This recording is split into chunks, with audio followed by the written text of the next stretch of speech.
pasca kemerdekaan, baru merdeka Pak, Kartosuwiryo sudah memproklamirkan negara Islam Indonesia di Tasikmalaya. Baru hitungan beberapa bulan sudah mau mengkhianati negaranya sendiri dan mau mengkhianati kesepakatan bersama antara kalangan pejuang dan kalangan ulama. Baru merdeka. Kemudian kelompok Wahabi pernah mengkhianati negara ini banyak. Dari tahun 2000 sampai 2009 berbagai ledakan bom yang terjadi di Indonesia ini semua pelakunya 100%, 2000% orang Wahabi semua. Bom Tentena, bom Malam Natal, bom Ritz-Carlton, bom JW Marriott, bom Bali 1, bom Bali 2, bom Sarinah, bom Kampung Melayu, Asahari, Nurdin M. Top yang dulu pernah ditembak di sini, itu semua produk Wahabi semua. Pengkhianatan mereka. NU zaman Pak Harto, kita itu betul-betul diinjak, diawasi, diintimidasi supaya tidak berkembang. NU zaman Soeharto loh ini. Bahkan ketika ketua umum PBNU itu Gus Dur, dibuat sosok tandingan namanya Abu Hasan dalam muktamar NU di Cipasung di Tasikmalaya. Generasi milenial nggak paham ini. Kenapa? Karena NU ingin betul-betul dikendalikan oleh Pak Harto. Karena Pak Harto takut NU ini kekuatannya besar, takutnya mereka memberontak dan membahayakan kekuasaannya dia. Ini zaman Soeharto. Bahkan ketika Gus Dur diturunkan secara tidak normal pun ada orang Nahdien yang membanjiri Monas. Gak ada orang Nahdien, gak ada yang jadi Monaslimin Pak. Gak ada.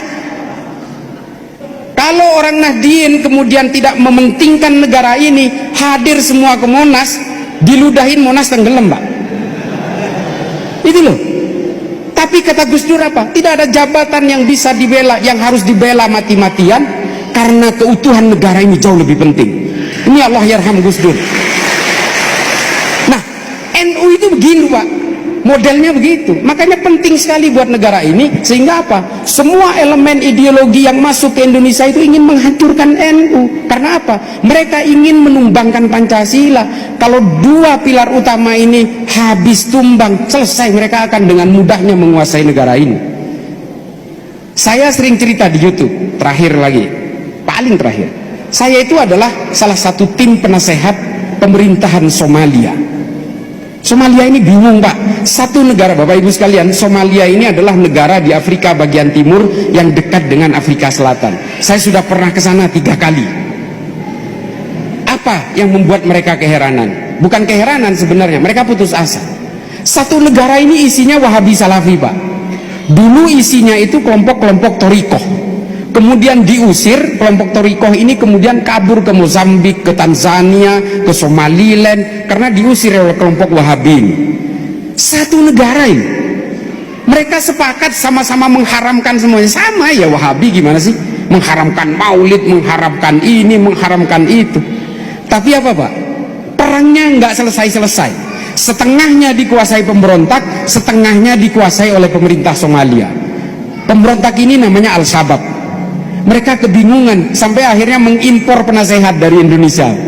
Saya gitu. Tapi saya tidak bisa berbuat banyak. Sampai hari ini pun setiap konferensi dengan pemerintah sana, termasuk dengan presidennya, saya bilang saya tidak bisa memberikan nasihat apapun. Nasihat saya pada akhirnya normatif, sama seperti nasihatnya dari Daniel Kohler, teman saya dari Jerman.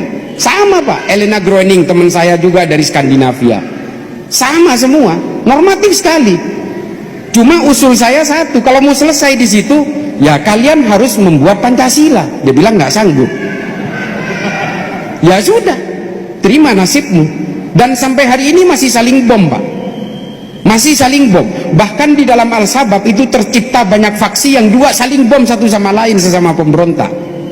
Nah ini. Lalu kemudian kalau kami nggak sanggup membuat Pancasila, lalu kami harus seperti apa? Saya bilang, you have to make Nahdlatul Ulama. Nah, beneran ini, beneran.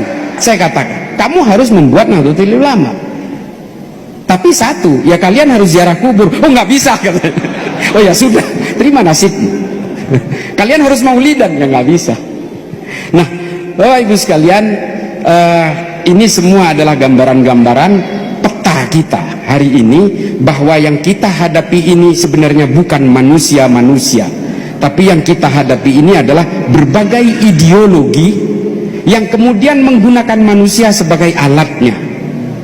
Kalau kita mau sadar sedikit, 3 ideologi utama yang saya sebutkan tadi, ini sebenarnya adalah bagian dari berbagai operasi-operasi intelijen barat yang tetap ingin berusaha menguasai dunia ini, yang disebut dengan the shifting power global game strategy.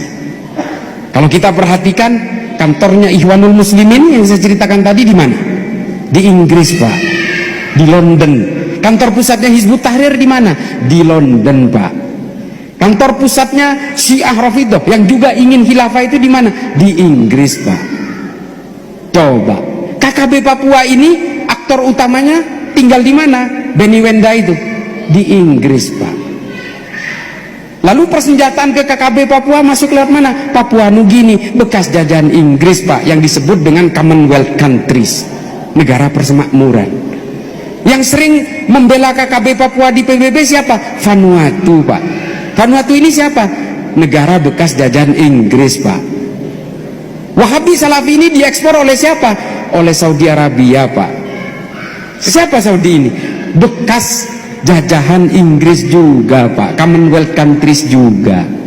Veronica Koman yang sering menyerang Indonesia atas KKB Papua ini siapa? Dilindungi oleh siapa? Oleh Australia, Pak.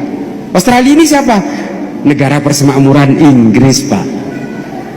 Coba, masa kita nggak mikir gitu loh, bahwa kita ini sebenarnya dijadikan boneka-boneka, dibenturin satu sama lain demi kepentingan-kepentingan elit global.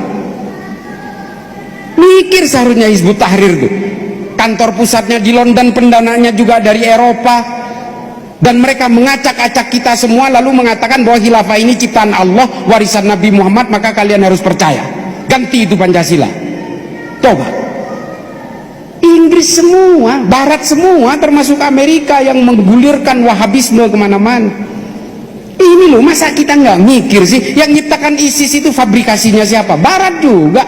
Al-Qaeda diciptakan oleh siapa? Amerika juga. Karena apa, Pak? Kelemahan kita itu politik. Itu loh. Nah, kemudian dari sini kita seharusnya sadar bahwa kita ini adalah political toys, boneka-boneka politiknya Barat. Lalu apakah kemudian, terakhir sekali, apakah orang Islam tidak boleh berpolitik? Wajib, harus. Ini Kiai Ali mewakili orang Karangploso dan Malang secara umum, mewakili kepentingan-kepentingan orang Malang di Jakarta. Harus, Pak, wajib. Kata Imam Ghazali dalam Ihya bahwa politik dan Islam itu seperti saudara kembar. Harus, Pak, berpolitik. Kalau enggak, siapa yang mewakili kita? Wajib. Nah, ini harus. Tapi jangan kemudian kita mau diobok-obok, dipecah belah oleh kepentingan-kepentingan global atas nama politik. Nah, ini yang tidak boleh, Pak. Kesian umat kita. Saya kira begitu dulu, nanti ada tanya jawab. Terima kasih, mudah-mudahan ini bisa bermanfaat. Ibu-ibu, tolong tadi yang bagian pertama saya itu, mari didik anak-anak kita, cucu-cucu kita, adik-adik kita untuk menjadi ahli fikih perempuan supaya berdaya secara gender, gitu ya. Kepada bapak-bapak, karena saya tadi mengatakan soal poligami, ya jangan tersinggung lah. Ini kan untuk bisa memberikan pencerahan kepada kalangan ibu-ibu. Terima kasih. Akhiran ihdinas siratal mustaqim, wallahul muwaffiq ila aqwamit thoriq. Assalamualaikum warahmatullahi wabarakatuh.